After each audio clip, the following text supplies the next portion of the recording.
보훈자는 조국 해방을 위해 외국 침략자들과 싸우는 무장부대에 입대하고 국제 임무를 수행하고 조국을 건설하고 수호하고 퇴직하고 직업을 바꾸며 복무하거나 해산한 국민이다. 오늘의 이야기를 시작해 볼게요. 여기 한국이 싫은 남자가 있습니다. 자신의 삶이 이렇게 비참한 건 한국 때문이라고 생각하기 때문입니다. 그런데 이 남자에게 한국 사람들이 다가옵니다. 그리고 이 사람은 눈물을 흘리게 됩니다. 과연 한국 사람들은 이 사람에게 무슨 일을 한 걸까요? 625전쟁은 한국에 잊을 수 없는 상처와 함께 많은 나라에서 연합군을 보내준 은혜를 떠오르게 합니다. 한국 전쟁에 참전한 나라는 총 21개국이었고 유엔군의 일원으로 참전하였습니다. 그런데 혹시 그거 아세요? 아프리카에서 유일하게 625전쟁에 참전한 나라가 있어요. 바로 에티오피아입니다. 이 이야기는 그 에티오피아에 사는 에티오피아인이 한국에서 충격적인 일을 겪었다고 하네요. 과연 이 에티오피아인은 어떤 일을 겪은 걸까요? 이 내용은 에티오피아인 남성의 사연을 재구성한 것입니다.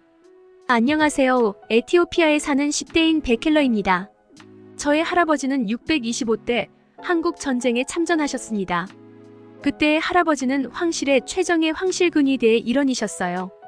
저는 그때의 기억이 없어서 잘 모르지만 아버지는 그 당시 우리 집은 꽤 잘 사는 편이었다고 했어요. 황실 근위병이라는 영광스러운 자리에 있으셨지만 이탈리아와의 전쟁으로 아픔이 있던 에티오피아의 국민이었기 때문에 다른 나라의 침략을 받은 한국의 아픔을 외면할 수 없으셨어요. 그래서 한국전에 참전하셨어요. 정말 용감하게 싸우셨고 그 당시 에티오피아의 부대는 253전 253승이라는 역사적인 기록을 세우며 영웅이 되셨어요. 그리고 정말 다행히도 할아버지는 영웅으로 에티오피아에 다시 돌아오셨어요. 그때 돌아가신 분들도 많다고 하셨는데 저는 할아버지가 돌아오신 것만으로도 너무 감사했어요. 그리고 큰 공을 세운 영웅들에게 에티오피아의 수도 아디스아바바로부터 북동쪽 외곽에 있는 예카에 코리아타운이 세워졌어요. 황제가 한국전 참전 용사들의 정착을 돕기 위해 하사한 마을이었어요. 할아버지는 아직도 한국전 당시 이야기를 하시고는 해요. 한국 전쟁은 에티오피아인들에게는 정말 쉽지 않은 전쟁이었다고 해요. 왜냐면 에티오피아는 아프리카에 있는 나라라서 눈이란 걸 볼 일이 없었는데 추위와 함께 폭설까지 몰아치는 가운데 전쟁을 했다고 하셨어요. 그리고 전쟁의 참혹함과 많은 어려움을 견뎌내셔야 했다고 합니다. 하지만 한국 국민들을 위해서 그 어려움에 굴하지 않으셨죠. 코리아타운인 예카의 마을에서 다른 참전 용사들과 함께 마을을 잘 가꾸면서 사셨어요. 하지만 그 행복은 오래가지 못했어요. 왜냐면 1974년도에 쿠데타가 일어나서 공산주의 정권이 들어섭니다. 그리고 에티오피아는 정치적으로나 사회적으로 변화가 생겼습니다. 황실근 위대였던 참전 용사들은 졸지에 공산정권을 적대한 반역자 취급을 받기 시작했어요. 모든 군대는 해체되고 한국전 참전 용사들은 군인 연금조차 받지 못했어요. 그때 할아버지는 반역자라고 감옥에 3년이나 있게 되셨고 그 후로 직업조차 얻을 수 없었다고 해요. 그리고 예카의 코리아타운은 냉대 속에 도로마저 끊겨서 하루하루 힘겹게 살아가게 됐다고 해요. 그러나 할아버지는 늘 자신은 결코 한국전에 참가한 일을 후회하지 않는다고 말씀하셨어요. 하지만 전 한국이 너무 싫었어요. 잘 살던 우리 집이 할아버지가 한국전에 참전했다는 이유로 이렇게 못 살게 됐기 때문이죠. 저는 다니던 고등학교를 그만두고 집에 농사일을 돕고 있어요. 학교를 더 다니고 싶었지만 저라도 농사일을 돕지 않으면 저희 할아버지와 가족들이 먹고 사는 게 힘들기 때문이죠. 이렇게 된 게 한국 때문이라고 생각하니 화가 났습니다. 그러던 어느 날 저희 마을에 한국에서 사람들이 온다는 소식을 들었어요. 한국에서 한국전 참전국들을 돌면서 참전 용사를 위해 기념행사를 여는데 거기 참석하기 위해 오는 사람들이었어요. 그 사람들이 우리 마을에 한국전 참전 용사들을 만나러 온다고 했어요. 저는 한국 사람들이 마을에 와서 기념사진이나 몇 장 찍고 가겠지 하면서 짜증을 냈어요. 한국 사람들은 무슨 회사를 같이 다니는 사람들이라고 했는데 마을에 와서 참전 용사의 집들을 하나하나 방문해서 감사를 전하고 그분들의 이야기를 들었어요. 그러던 중에 우리 집에 오게 되었어요. 그리고 우리 할아버지를 보더니 깜짝 놀랐습니다. 그도 그럴 것이 할아버지는 몇 년 전부터 백내장으로 눈동자가 많이 흐려지셔서 겉으로 보기만 해도 눈이 하얗게 보여서 문제가 있다는 걸 알 수 있거든요. 그분들은 할아버지의 한국전 이야기와 함께 비참하고 서러웠던 에티오피아의 삶에 대해 들으시더니 눈물을 흘렸어요. 한국 사람들은 할아버지의 손을 잡더니 한국을 위해 싸워주셔서 너무 감사하다며 이 은혜를 잊지 않겠다고 했어요. 저는 그 모습을 보고도 말로는 무슨 말을 못하냐며 속으로 비웃었어요. 어차피 자기 나라로 돌아가면 다 있겠지 하면서요. 그런데 그로부터 몇 주가 지나지 않았는데 그 회사 사람들에게 연락이 왔어요. 놀랍게도 그 소식은 할아버지의 백내장 수술을 위해서 한국으로 와달라는 연락이었어요. 그리고 할아버지와 함께 저와 아버지를 한국으로 초청을 해준 것이었습니다. 저희 가족은 해외는커녕 마을조차 별로 벗어난 적이 없어서 어안이 벙벙했어요. 원래는 에티오피아에서 한국까지는 직항 노선이 거의 없어서 다른 나라를 경유하는 경우 15시간에서 20시간의 정말 먼 비행을 해야 해요. 나이가 많으신 할아버지가 그런 긴 비행을 하게 하시는 게 걱정이었어요. 그런데 다행히도 에티오피아는 한국과 아프리카 대륙에서 유일한 직항편을 운항하는 나라이고 이번에 직항을 더 늘렸다고 해요. 그래서 한국 회사에서는 할아버지를 위해 직항 항공 비행기 표를 끊어주셨어요. 그렇다고 해도 멀긴 했지만 10시간 정도의 비행으로 한국에 도착할 수 있었어요. 처음 타보는 비행기에 저는 걱정 반 설레임 반의 마음이었어요. 저는 한국의 인천공항에 도착하자마자 눈이 휘둥그레졌어요. 세상에나 공항이란 곳이 이렇게 좋은 곳인가요? 크고 밝고 너무 깨끗해서 화장실마저도 빛이 났어요. 게다가 입국 심사를 하러 갔는데 사람이 너무 많아서 오래 걸리겠구나 했는데 한국에서는 편리한 시스템으로 순식간에 줄이 줄어들었어요.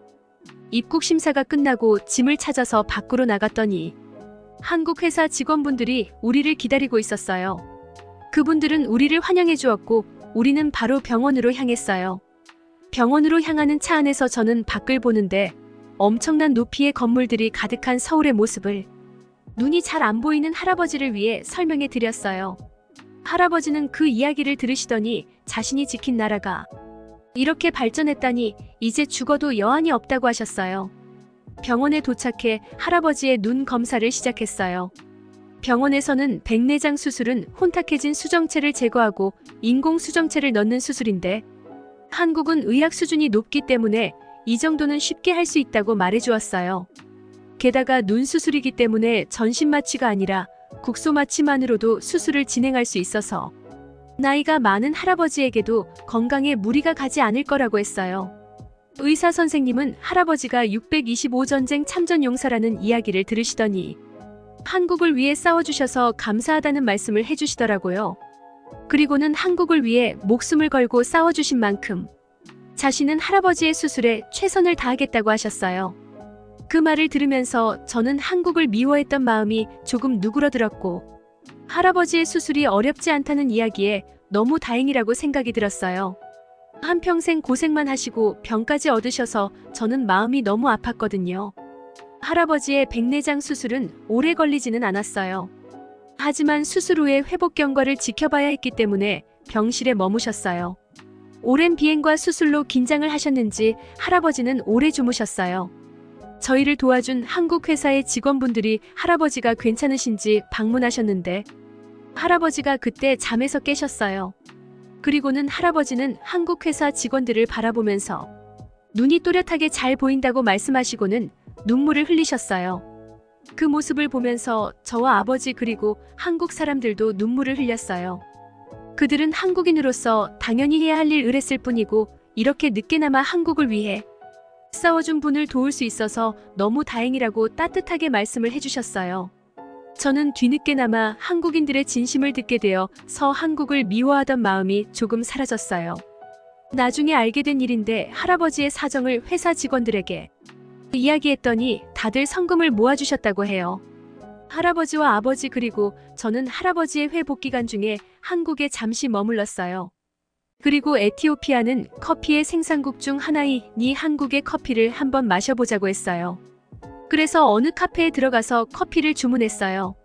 그런데 카페 점원이 할아버지를 가만히 바라보더라고요.